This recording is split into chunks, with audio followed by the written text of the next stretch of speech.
जब भी मेहरारू बीमार पड़े तो पैसा के घर कर देवेले आ जी हमारा अफरा दफरा में पड़ल बउए 1 रुपया हाथ पर नहीं खे आ मुँह पसार के बीमार पड़ गल बिया आ इनका बात ना रोजी मजूरी निमन से करे के बाद 2 दिन करलन तो 4 दिन बैठ के खालन। रौला का हमको ही रे माई बुझाते नहीं कि हमारा भाई जूता मोजा कसला ले काम चल अब जाई। देख जूता मोजा कोसल बनी ओकरा के लिया जाता निजल ने सासाराम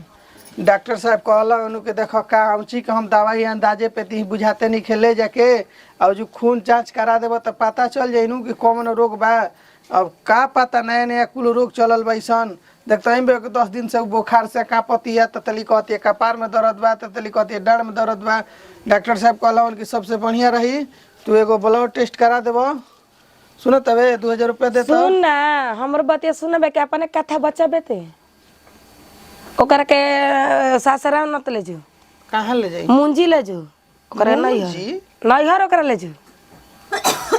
अरे तो मुंजी कौन डॉक्टर बोल रे अरे डॉक्टर के कहता नहीं मान ले रोज ओकरा बुखार सर्दी लागत जा मेरा से ठेवना से ठंडी में ना रोटी पाकता ना कुछ होता ओकरा के ले जो जब बनाई सर खेसन टाइम से ठीक हो जता आई। अरे ते अपन परिवार हम दूसरे के दुआरी कैसे माने और जब हाल बा का है नैहर ससुर करना काम में आवेला बोला अपना सासे के तबे जा करिहन अब सास हो जुग से जुग होयन तो यही ले कहता नहीं हम जे काम धाम के दिन में धान उसनी किन के काम रोटी पका के 4 बजे रखी है तो वही में लिट्टी लगा दे तू यार वैसे खिसियात रह तनी बताई हमारे घरे केहू बावे माई केतना तक ले करी ना कोई डॉक्टर भी ले जाए केहू बावे तार भाई बा भौजाई बा तार माई बा कैसे कतो के केहू बावे तार बाबू बावन तो भाभियो तो हमेशा रहे ना जानबे करे ना खिसियात रहिले तो करी हन काहे माने नौकरी लागल आंगनबाड़ी में तो ढेर बड़का मास्टर है न भाई जाए के बाद 6 बजे जाए के बाद 9 बजे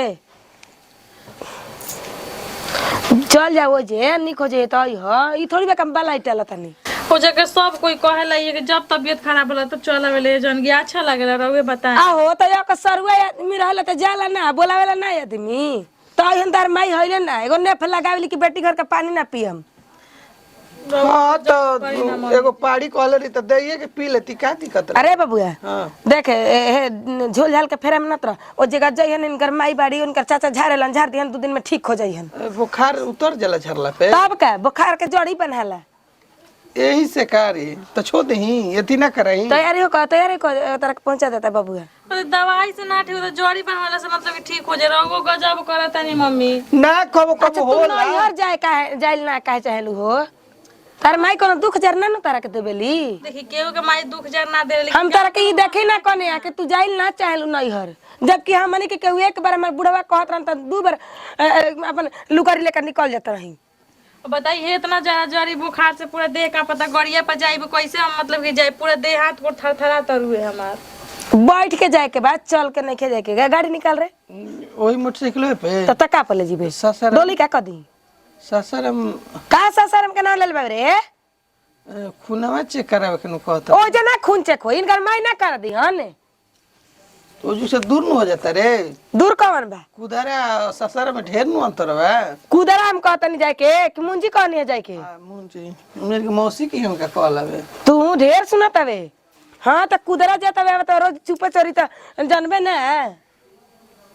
चलो चलो तब चलो ठीक है कहती है माई ओजू तार भौजी ओजू सेवा पानी करे आ जाता ठीक है जी तब निकल ले सर से कराना तो फिर जा ठीक हो जाए त आधा नु सीन लेम तले हम अकेले अब हम त दूध चूरा दही चूरा पानी चूरा खा के अपन दिन काट ले तारा रोगी बाबू एगो तो तारा कॉल के हमरा खाए करे के पड़त हुए 2-4 दिन दवाई खइते ठीक हो जती तो ना चल जाई अब ठीक ना कबू बिना नैहर के जा ठीक हो जाए त मम्मी समझी ना ए जा ना तू बात ना समझेलू हम का कहल चाहता नी दुआरी पटोला में चल के 5 गो टाइन बोल बेसन का जन का करते सन का ने किसन करत ठीक हो जेता आइए जा ठीक बजाता बाप हो बाप जाए ना चाहे नैहर कबो सोचेलन ई बहुत चेपटर हिया सोचेलन कि जाए त माई के हमरा दवाई सुबह पर रुपया पैसा लगी हम पागल बानी का कि तार कह जी खून जाचा आ हो जाचा हो जाच करवाई नैहर के तार ना करई हसन इतना रुपयो ला कहा लसन इस तो टेल देनी कि जा ठीक हो तो बोल बाहर रचत का बाइस रे इहे एगो काम बा कोई गो काम भविए रचत एगो दुआर बाहर में गोइठाई के पार दतिया दुआरिया भी इना के खरियाना में पा दे अब खरियाना में खलिया आता त मंगिया में धनवा दवाई बतावा ना खरियानी लिपल गोबे पथे खातिर लंगे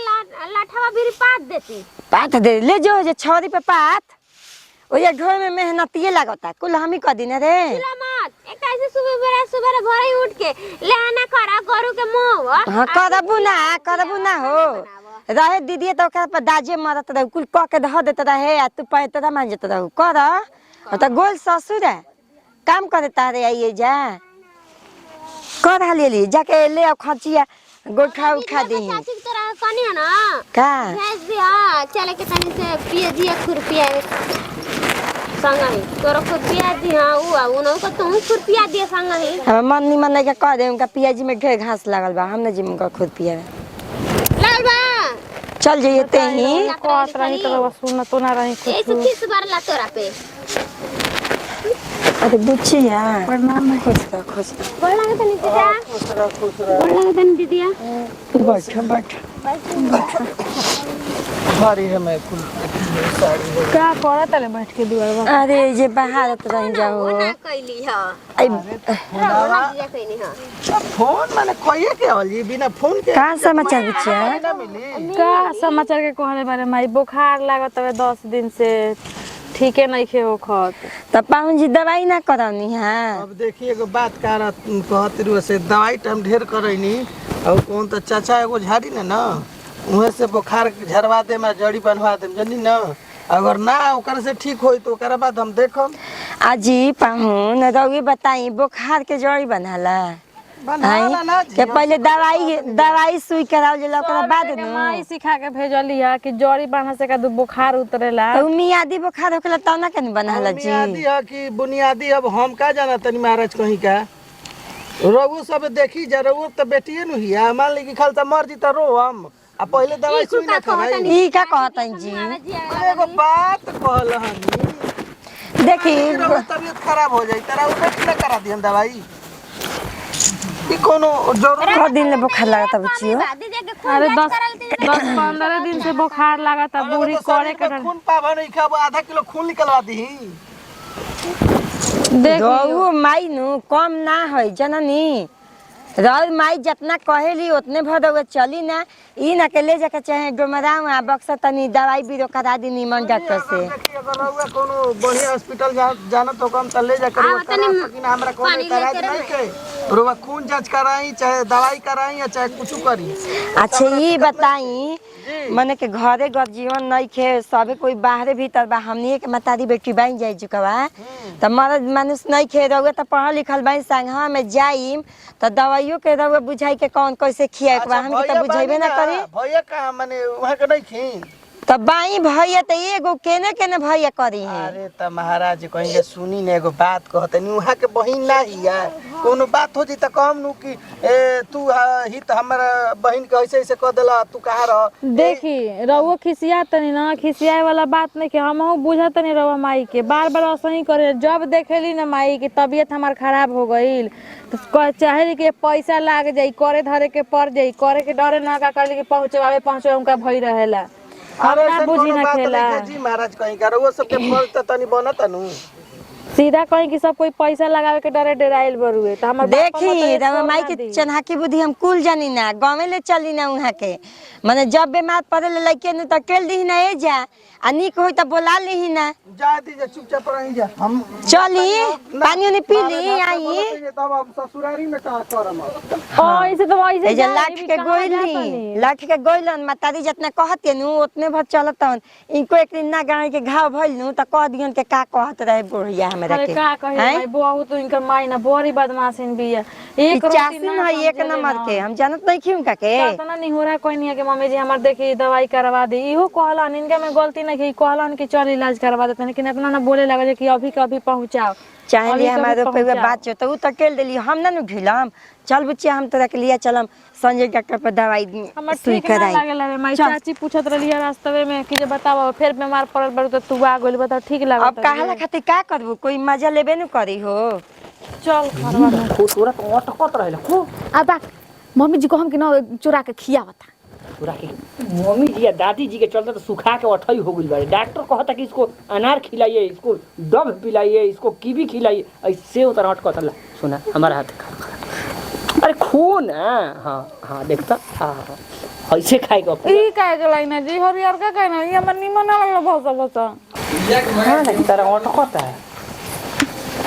और भाई खइबू पियबू तो हमारा टेंशन ना रही। चेहरा पर लाइट आ जाई ना। अरे चारों ओरे गोलो आ जाई काहे टेंशन वही दिन खून कहत रहे कि कम बा को गरम कहले रहे जी। 8 ग्राम तो अब बढ़ल भाई 1 ग्राम सुना ना अब नइखे बढ़त। और चुकुंदर फुकुंदर मत लाई करी कुल हम ना खानी मुरनी मन माटी लेखा लागेला। ओही ले तो खुनवा बढ़ल ह हां चुकंदर में ले ना हम आई जब 10 ग्राम हो चल आवा एक बोतल अपन ब्लड दे दे। आवा का करब शंका पारे पड़ जाला त लेके चल ही के न बा। दीदी गोड़ लगा तनी खुश रहो। बैठ बैठ तूने के काई रे हेने आई पाहुन आइल ना रह गोड़ लागत नहीं बैठ आई हेने बैठी हमर जीव निक नहीं बैठ के भाई। रहत जननी बताई जी हमरा का भइल बा एथी कौन भइल बा कौन नहीं भइल बा हेमोग्लोबिन कम बमाइए तो उहे हमरा हो गेल बा। दीदी तोर मुंह लटकल का बात करे का कर बाबू कई दिन से तबीयत खराब बुखार लागत 10-15 दिन हो गइल। बुखार लागत तो देखौला जाना कतहु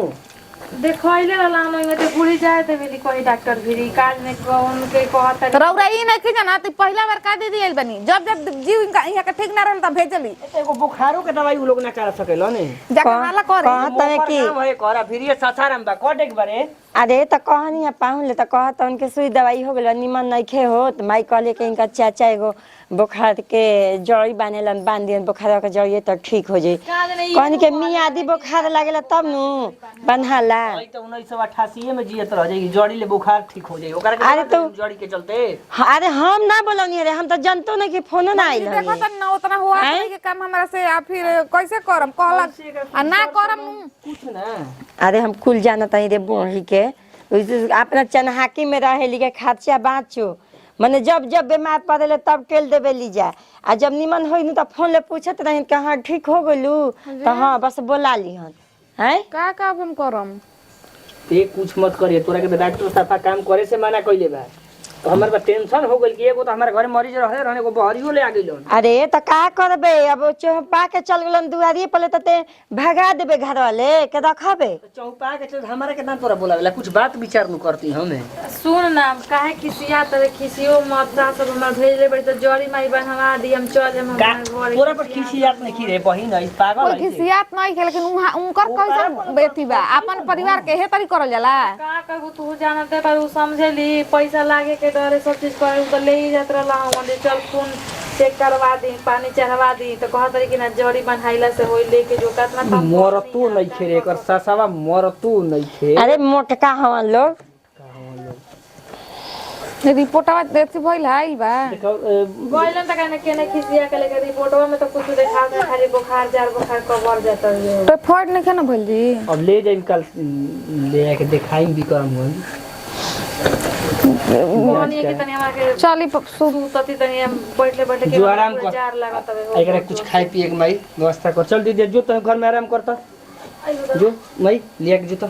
अब गाले का हाथ धइले बड़े आइल बिया तो देखा वही के नु बा अरे का करब लेकिन हमर बहिन नु बिया क्या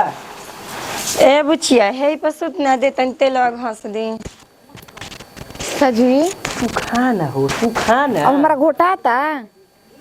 पहले ही बताई कि ओइलो है अब हम खा जो नहीं जानत रहू पैसा मत दे दवाई करावे के और बार आवे लिया और बार दी ना ई बताओ कि मान ले कि बहिन है एगो बिया एकर सास एकर मर धीरे बोली ना त कहन सना के सिखावतिया अरे ना सुनाई कोनो मुही के सांप के कान ना के सर दे सुन लिया सन एगो मान ल तू बड़ बहिन बिया है आ ओकरा के एगो हम भाई हमारा उनके देखे के नु बा का टेंशन लेवे के बा ना उनका के त क दिन जाके जना केसना घर में ले जाके हिंकरो के भाग देम जा उसने घर में कि दोनों जानी एकदम आ के जे बसे ले रहे जा हमार जिंदगी सही माई थी के पसंद हो माई के जाई अब ले के सांझे के सांझे अंडा खियाई अहू तो लइका ठीके बा घर ठीके बा अब एगो सासे आए थू मिल गई हमारा के भेज दी नई होर अब बहनियों ने संगे रही खा खा तू से खा तू टेंशन मत ना लो हम जियत आइनु हम सब तहार सेवा हम करम हल्का फुल्का चाय पानी दीदिया के तू बना दी बाकी हम देख लेम ठीक नु उससे बेसी हमारा से होइबो ना करी ना ना यही तरी हम बीमार बनी हमार एथी भइल बा कथी भइल बा जी कुछ नहीं के भइल तारा कुछ नहीं के भइल मत सोच कुछ भइल बा हम जब तक जियत तब तक तारा कुछो ना होई टेंशन मत ला आलू काट देम दाल मतलब सब चीज हम बना देम खाली जानत तू कलछुल हिला देबू नु तो मैं कम हो जाई ठीक नु सारा काम हम कर देम हैं जा आराम करो, तुम आराम करो या तुम भुजिया बना देवे जाई तो खूब हम जा चल तो खाइए ना। आली है फेंकी है मत, तोरे खातिर लाइल में 150 रुपए किलो आ जाता नहीं। अनार के जूस ले आवे आ तो ये तो निकवाइए के ना, हमरो घरे वो माई कम ना दिया कोई दिन अपना सारा धन मेहरारू पर लुटा देता है। आ देख भाई वो गाड़ी की वो है भाई, हम का कहीं तो जाने